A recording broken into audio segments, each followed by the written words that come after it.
출애굽기 20장 16절 말씀 우리 다 같이 합독하시겠습니다. 출애굽기 20장 16절 말씀 우리 다 같이 합독하겠습니다.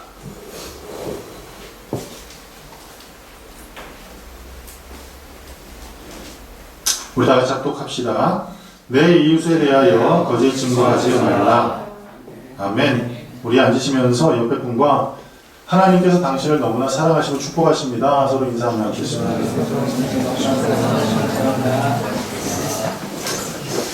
할렐루야. 하나님께서 오늘 이 시간 우리와 함께 하십니다. 그리고 하나님의 성령께서 날마다 우리와 동행하사 하나님의 거룩한 일들을 이루실 줄 믿습니다.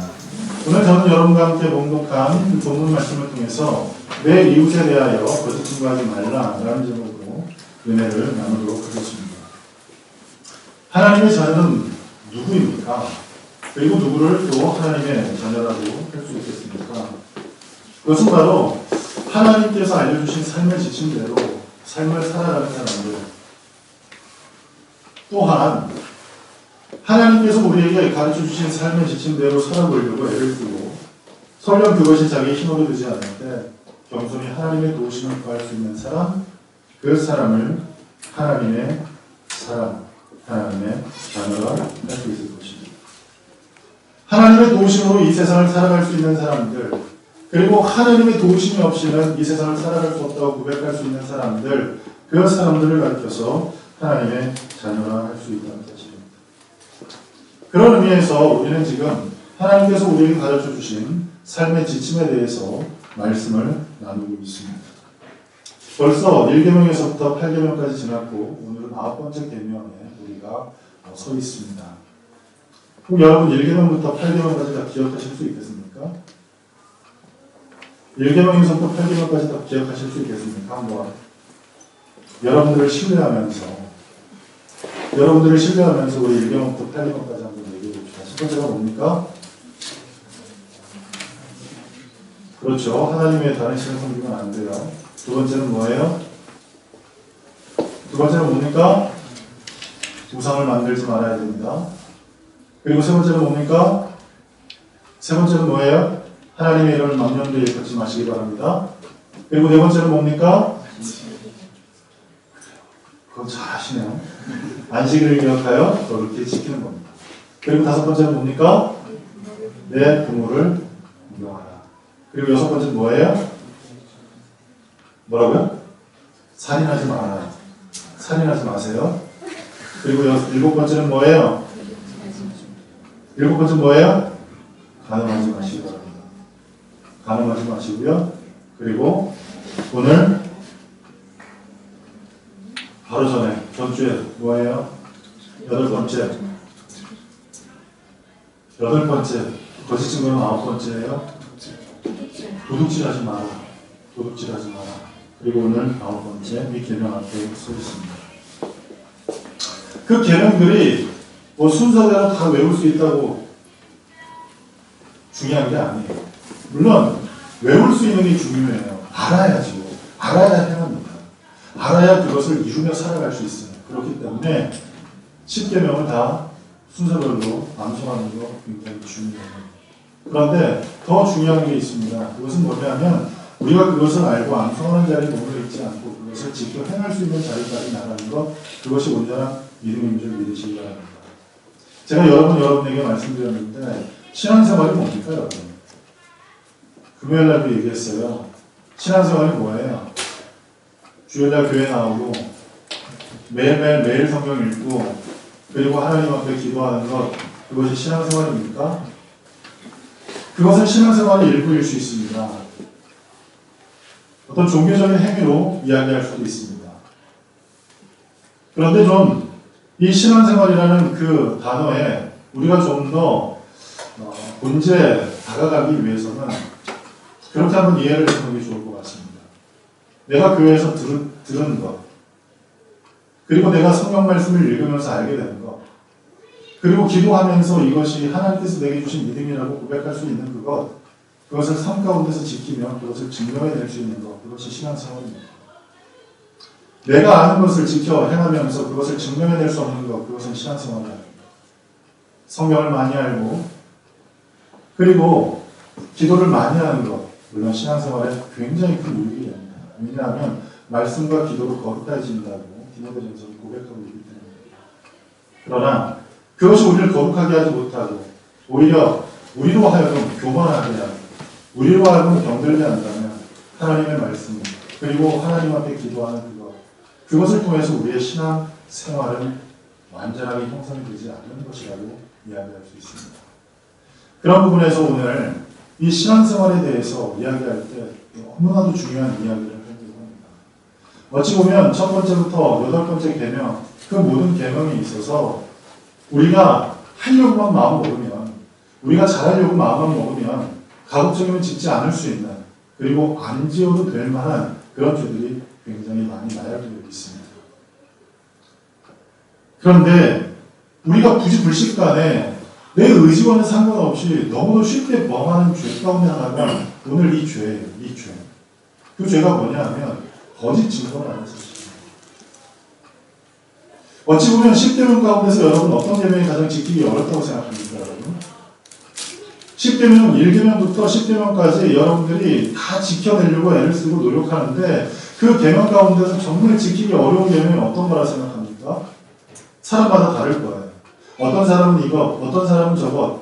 그런데 그 모든 것 가운데 공통분모 하나가 있는데 그 공통적인 요소가 하나 있을 텐데 그것이 뭐냐 하면 오늘 이 본문 말씀이라는 사실입니다. 그래서 성경은 얘기합니다. 말에 실수가 없는 사람에 대해서 성경은 굉장히 복 있는 사람이라고 얘기해요. 오늘은 이 거짓 증거에 대해서 이야기를 해보려고 합니다. 공교롭게도 이 거짓 증거에 대해서 말씀을 준비하면서 이 말씀을 여러 모양으로 이렇게 준비를 하는 가운데 여성셀 모임에서도 그렇고 그리고 제자훈련에서도 그렇고 토요일날하는 제자훈련에서도 그렇고 이 말 혹은 혀에 대해서 말씀을 나눌 수 있는 그런 시간들이 있게 되었어요. 그래서 그 말씀을 통해 더 깊은 이해를 가지고 오늘 이 본문 말씀을 여러분과 함께 나눌 수 있음에 너무나 감사하고 있습니다. 특별히 오늘 말씀을 좀 자세히 한번 이렇게 얘기를 할 때 너무 구체적으로 얘기하기보다는 좀 단편적으로 얘기하려고 한다면 좀 쉽게 얘기해 보려고 한다면 이렇게 얘기해 볼 수 있을 것 같아요. 진실한 말을 하며 바르게 전달해라. 그렇게 이야기를 할 수 있을 것 같아요. 특별히 오늘 말씀을 여러분에게 이야기할 때 여러분은 이 말씀을 어떻게 이해해야 합니까? 우리 이 말씀을 다시 한번 읽어보겠습니다. 출애굽기 20장 16절 말씀을 다시 한번 우리 읽어보겠습니다. 시작. 내 이웃에 대하여 거짓 증거하지 말라. 뭐라고 하십니까? 내 이웃에 대하여 거짓 증거하지 말라. 여러분 이 말씀을 어떻게 이해하십니까? 꼭 이 말씀을 내 이웃들에게 거짓말하지 말라 이렇게 이해하고 계십니까? 내 이웃들에게 거짓말하지 말라 이렇게 이해하십니까? 그렇다고 한다면 내 이웃에게 거짓말을 하지 말라 그 말에 해당되는 사람들이 누구겠습니까? 이웃을 향해서 거짓말을 얘기하는 사람들, 쉴 사이 없이 거짓말을 이야기하고 거짓말을 밥 먹듯이 하는 사람들이 있습니다. 그 사람들이 누구예요? 그 사람들은 다름이 아니라 사기꾼입니다. 그런 사람들 가르쳐 사기꾼입니다. 그리고 또 그런 사람들이 교회 안에 존재하게 되는데 그 사람들을 누구라고 얘기하냐면 이단이라고 이야기합니다. 이런 사람들은 이웃을 향해서 거짓말하는 것을 전혀 거리끼게 생각하지 않습니다.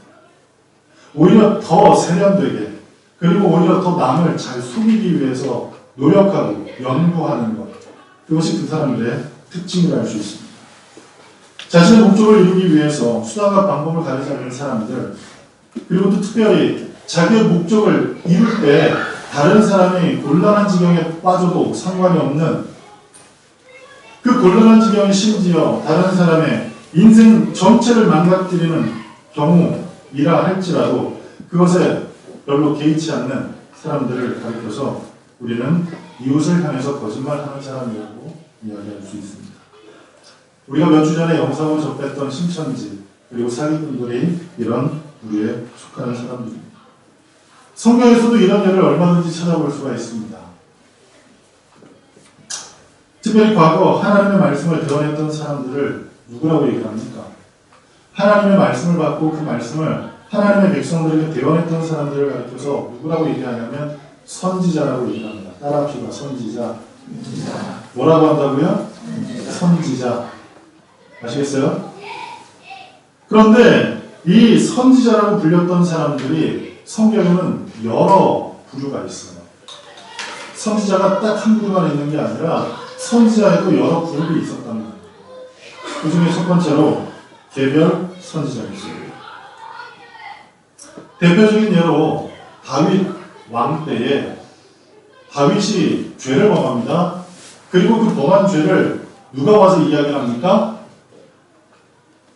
그 다윗이 범한 죄에 대해서 누가 와서 비유를 들면서 얘기를 합니까? 나단이라는 선지자가 와서 얘기를 합니다. 그 나단이라는 선지자가 와서 얘기를 하는데 여러분 성경을 보세요.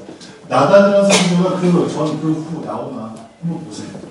그리고 나단이라는 선지자가 나단서라는 서식 이 예언서를 기록했나 한번 보세요. 없어요.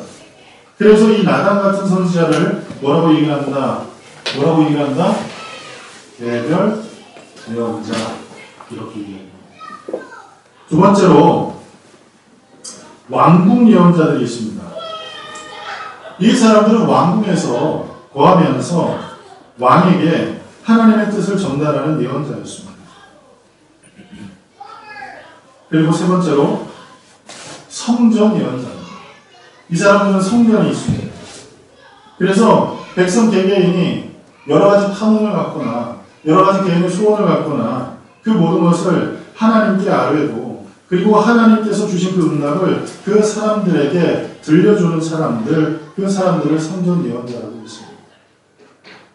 그리고 네 번째로 문서 예언자입니다. 선포한 말씀을 글로 기록한 예언자들을 그 예언자들을 가리켜서 문서 예언자라고 합니다. 누가 있어요? 누가 있어요? 다윗이 있나요? 바울? 마태? 아니에요. 예레미야, 이사야, 에스겔 이런 사람들을 가리켜서 문서 예언자라고 합니다. 그런데 이 네 부류의 예언자 가운데서 특별히 오늘 제가 여러분과 이야기해볼 그 예언자 그룹은 이 왕궁 예언자예요. 이 왕궁 예언자들은 하나님에게 붙들림 받은 사람을 가리켜서 왕궁 예언자라고 합니다. 왕이 세운 예언자가 아니라 하나님께서 세우신 예언자라는 뜻이에요. 그렇다면 그들의 본분은 무엇이냐면 그들을 세우신 하나님의 뜻에 순종하는 것이 그들의 본분이에요. 그리고 그들에게 주신 하나님의 말씀을 사람들에게 가감없이 전하는 것, 그것이 왕궁 예언자의 본분입니다. 그런데 이 왕궁 예언자들이 변절하기 시작합니다.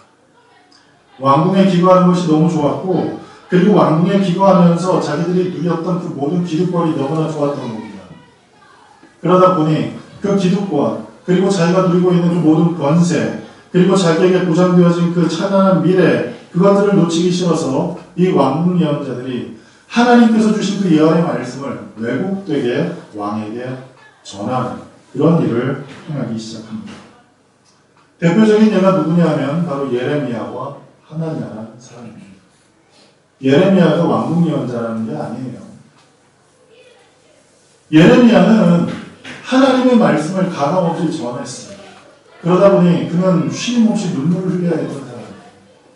사람들에게 핍박을 받아서 눈물을 흘렸고 그리고 하나님께서 그 백성들에게 내리실 그 재앙을 생각할 때 마음이 아파서 눈물을 흘렸던 예레미야는 눈물의 선지자였습니다. 그런데 그와는 반대로 왕궁에 기거했던 선지자가 있었습니다. 그 사람이 누구라고요? 제가 예레미야랑 누구라고 얘기했나요? 누구라고 얘기했어요? 불과 1분 전이에요. 누구라고 얘기했나요? 하나냐. 따라합시다. 하나냐.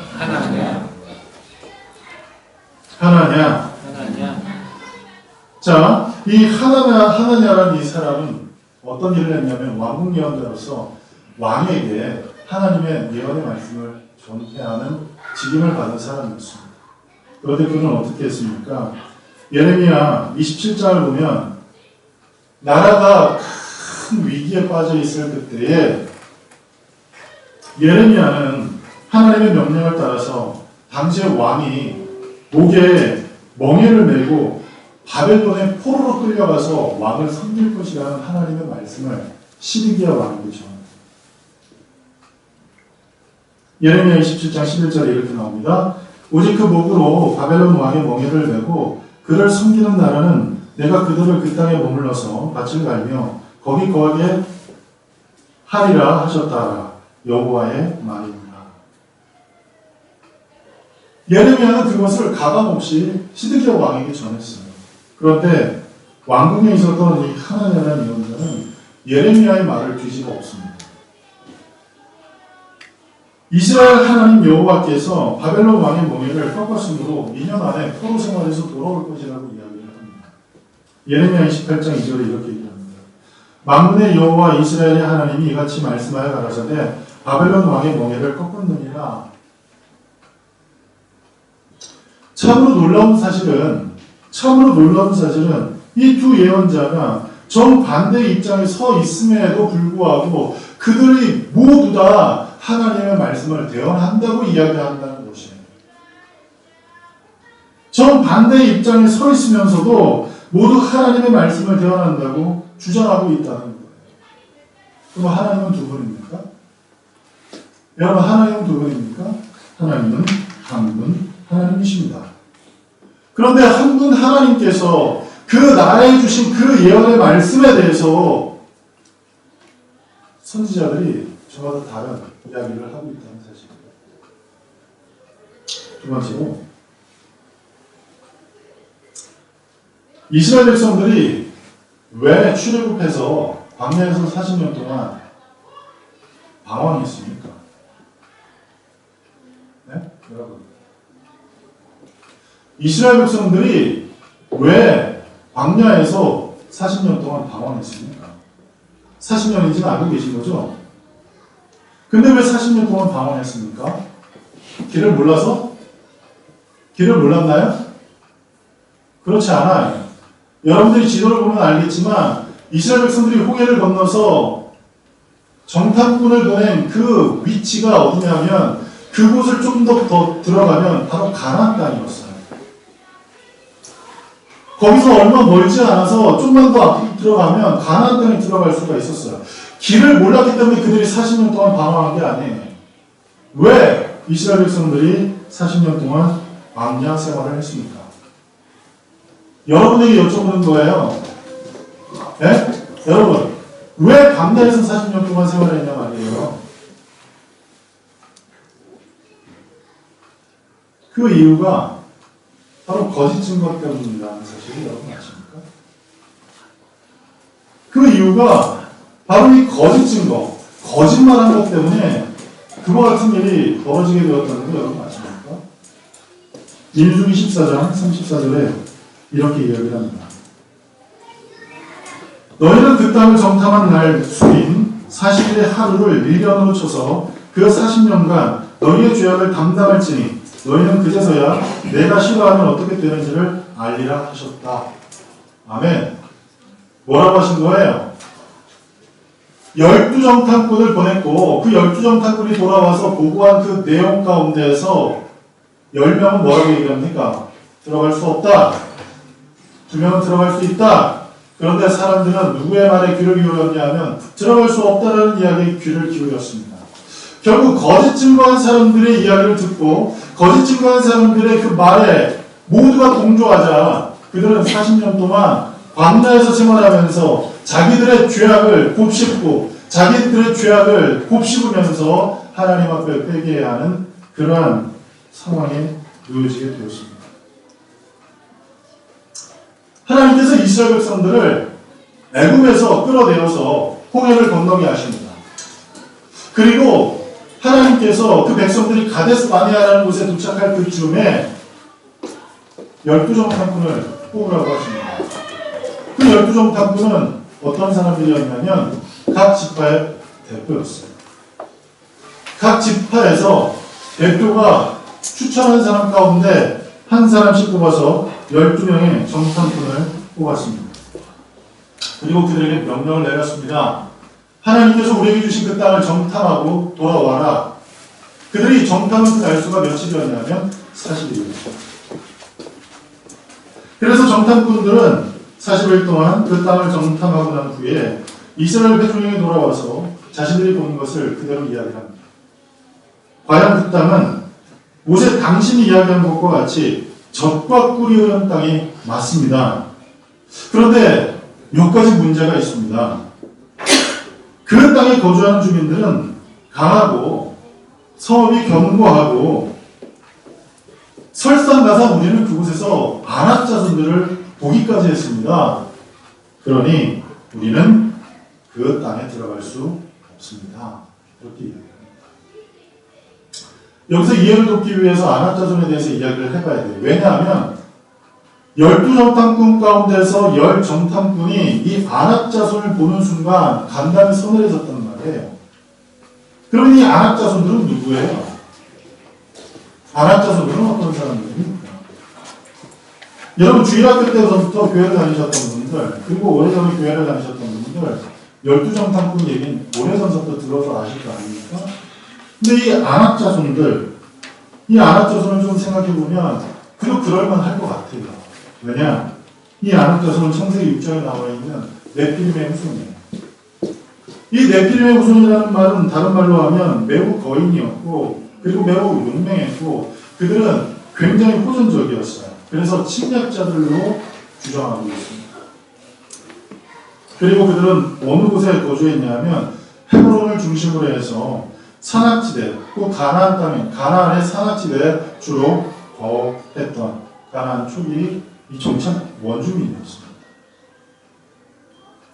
특히 기원전 13세기에 기록된 아나스타시 제일 파피루스, 거기 이집트의 서신에 보면 이 아낙 자손들에 대해서 기록을 합니다.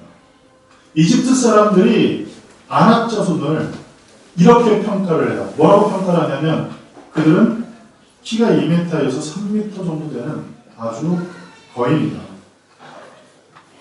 그리고 그들은 전사들이다 라고 얘기합니다. 실제로 고고학자들이 그 땅을 발굴할 때 2m 정도 되는 여성의 해골을 발견하기도 했다고 합니다.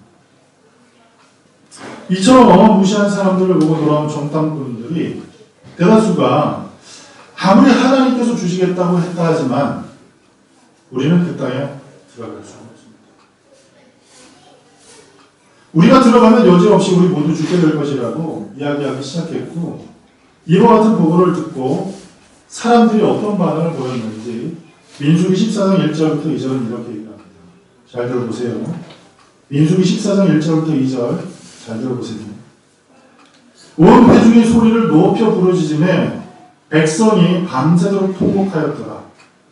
이스라엘 자손이 다 모세와 아론을 원망하며 온 회중이 그들에게 이르되 우리가 애굽 땅에서 죽었거나 이 광야에서 죽었으면 좋았을 것을 이렇게 반항하기 시작했습니다. 10명의 정탐의 내용을 듣고 대부분의 사람들이 통곡하기 시작합니다. 우리가 그 땅에 들어갈 수 없구나. 우린 여기서 죽게 됐구나. 그러니 차라리 애굽에서 죽었으면 얼마나 더 좋았을까 라고 이야기하기 시작합니다. 모든 백성이 절망의 상황에 절규하고 있을 그때에 정탐꾼 중에 2명 여호수아와 갈렙이 자기의 옷을 찢습니다. 자기의 옷을 찢고 그 통곡하고 울고 있는 그 사람들을 향해서 이렇게 이야기를 합니다. 우리가 보고 온 땅, 정말 하나님께서 말씀하신 대로 아름다운 땅입니다. 하나님께서 기뻐하시면 우리를 그 땅으로 인도하여 들이시고 그 땅을 우리에게 주실 것입니다. 그러니 하나님을 거역하지 말고 또한 그 땅 백성을 두려워하지 마십시오. 그들은 이미 우리의 먹이입니다. 왜냐하면 하나님께서 우리와 함께 하시기 때문입니다. 여러분, 틀림없이 12명이요. 40일 동안 똑같은 데서 돌아왔어요. 심지어 이 12명은요. 그 땅에서 발도 채취해 가지고 와서 사람들에게 그것을 같이 보여줬다는 사실이에요. 그런데 그 중에 10명은 들어갈 수 없다고 얘기했습니다. 그리고 그 가운데서 2명만 하나님의 약속을 신뢰하면서 들어갈 수 있다라고 긍정적인 보고를 하였습니다. 결국 부정적인 보고를 하였던 사람들은 그들의 생각과 고백대로 하나님께서 약속하신 땅에 들어가지 못하였습니다. 뿐만 아니라 너무나도 안타까운 것은 나머지 백성들이에요. 왜냐하면 그들은 그 땅을 정탐해 보지도 못했어요. 그 땅이 어떤 곳인지도 보지도 못했어요. 그 땅에서 안압자서도 보지 못했어요. 단지 10명이 얘기한 그 얘기만 들었던 것이죠. 그 이야기를 듣고 풍부를 하였고, 그리고 그 이야기를 듣고 그 땅에 들어갈 수 없고 차라리 내돌에서 죽는 것이 더 낫다라고 이야기하였습니다. 결국 그 이야기대로 그들은 광야에서 다 죽게 되었습니다.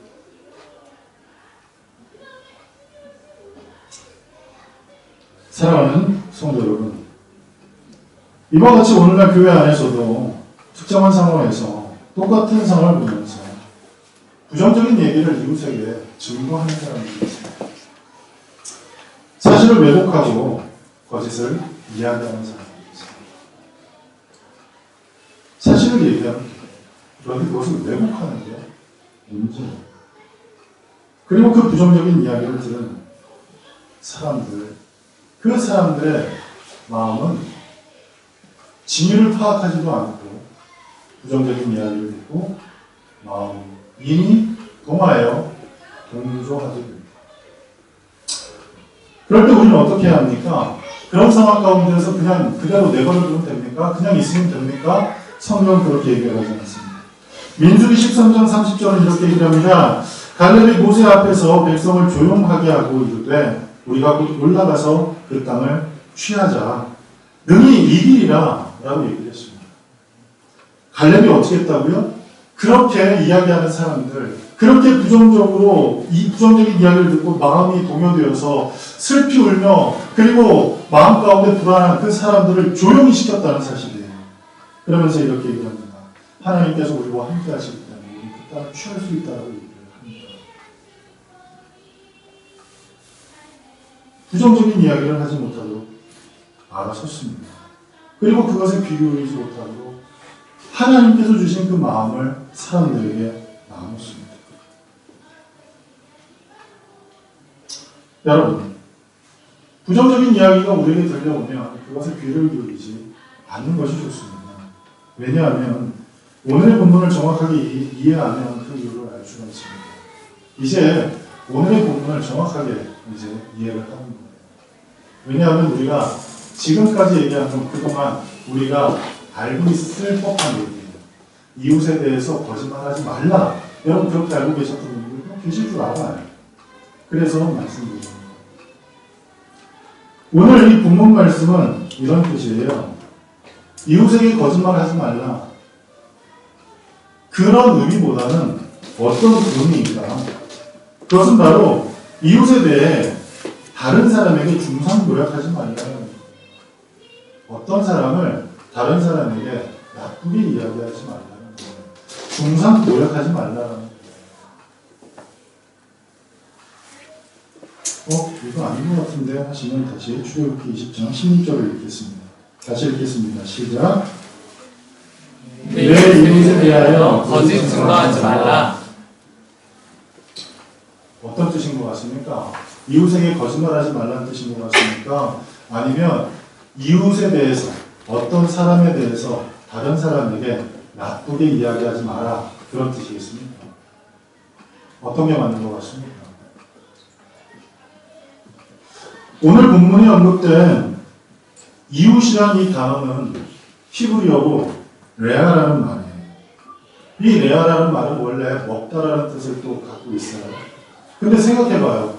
먹는 것과 이웃과 어떤 관계가 있습니까? 먹는 것과 이웃은 아무런 관계가 없어요. 그런데 이것을 이렇게 이해를 합니다. 어떻게 이해를 하냐면 같은 식탁에서 함께 밥을 먹을 만한 사람들, 그 사람들을 뭐라고 얘기하냐면 오늘 본문에 얘기하는 이웃이라고 얘기합니다. 다시 말씀드립니다. 한마디로 말해서 식구 같은 사람들이에요. 같은 식탁에서 밥을 같이 먹을 수 있는 사람들은 어떤 사람입니까?